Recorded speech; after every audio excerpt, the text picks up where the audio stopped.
Pune Nashik railway प्रश्नासाठी मंगळवारी महत्त्वपूर्ण बैठक, आमदार अमोल खताळ. संगमनेर. नाशिक पुणे हायस्पीड रेल्वेच्या प्रश्नाबाबत जलसंपदा तथा पालकमंत्री ना. राधाकृष्ण विखे पाटील यांनी सर्व लोकप्रतिनिधीची बैठक विधान भवनात आयोजित केली असल्याची माहिती आमदार अमोल खताळ यांनी दिली. प्रस्तावित पुणे नाशिक हायस्पीड रेल्वे मार्ग पहिल्या आराखड्याप्रमाणे संगमनेर देवठाण मार्गे जावा अशी मागणी लोकप्रतिनिधी तसेच जनतेची आहे. यासंदर्भात वेळोवेळी पालकमंत्री नामदार राधाकृष्ण विखे पाटील यांच्या माध्यमातून मुख्यमंत्री देवेंद्र फडणवीस तसेच रेल्वे मंत्री अश्विनी वैष्णव यांच्याकडे पाठपुरावा करण्यात आला आहे. यापूर्वी मंत्री विखे पाटील यांनी रेल्वे विभागाच्या अधिकाऱ्यासमवेत बैठक घेऊन या प्रश्नाबाबत सातत्याने पाठपुरावा केला असल्याचे आमदार अमोल खताळ यांनी सांगितले.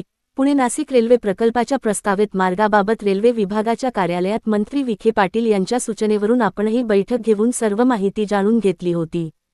तसेच संगमनेर अकोले तालुक्यातील जनतेच्या भावना विभागाच्या अधिकाऱ्यांच्या लक्षात आणून दिल्या होत्या.